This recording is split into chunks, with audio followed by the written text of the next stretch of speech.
अब बात उन लोगों की जो अपनी पुरानी गाड़ियों को लेकर फिक्रमंद थे, पिछले कुछ हफ्तों से काफी चिंतित थे।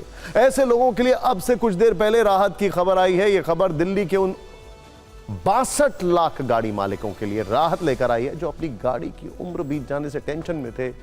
उनके लिए यह नोटिफिकेशन जरूरी है।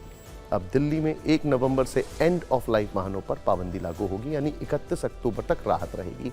CAQM यानी commission for air quality management की बैठक में फैसला लिया गया है। CAQM के बाद के मुताबिक तेल बंदी की योजना अब 1 नवंबर को गुरुग्राम, फरीदाबाद, गाजियाबाद, सोनीपत और गौतम बुद्ध नगर के साथ दिल्ली में लागू होगी। दिल्ली में 1 जुलाई से एंड ऑफ लाइफ यानी 10 साल पुराने डीजल और 15 साल पुराने पेट्रोल वाहनों को ईंधन नहीं देने की योजना लागू की गई। साथ ही ऐसी गाड़ियों के सड़कों पर दिखते ही 10,000 रुपए का जुर्माना लगाया जा रहा था। लोगों के भारी विरोध के बाद दिल्ली सरकार ने CAQM को चिट्ठी लिखकर इस योजना को नवंबर तक टालने और NCR के अन्य शहरों के साथ लागू करने का आग्रह किया था। उसी आग्रह पर CAQM ने यह स्कीम 1 नवंबर तक टाल दी है। 1 जुलाई को योजना लागू करने के बाद जो चुनौतियां आ रही थी उसे दूर करने के लिए ही कुछ समय लिया गया।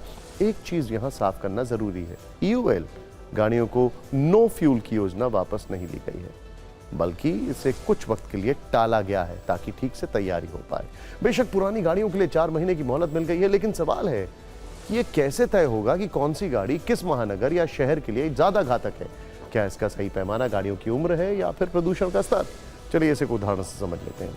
फॉर एग्जाम्पल, मान लीजिए कोई कार सिर्फ 3 साल पुरानी है, लेकिन वो 2.5 लाख किलोमीटर चल चुकी है और प्रदूषण भी फैला रही है, लेकिन धड़ल्ले से दिल्ली की सड़कों पर दौड़ रही है। वहीं एक कार की उम्र 10 साल है, वो सिर्फ 1 लाख किलोमीटर ही चली है, उसका प्रदूषण फैलाने का स्तर भी 3 साल की उम्र वाली कार से कम है, लेकिन उसे स्क्रैप में भेजा जाएगा। इसीलिए सवाल गंभीर है कि दिल्ली की सड़कों से कौन सी कारें हटनी चाहिए? 3 साल की उम्र वाली कार जो ज्यादा प्रदूषण फैलाती है या फिर 10 साल की उम्र वाली कार जिससे कम प्रदूषण फैल रहा है?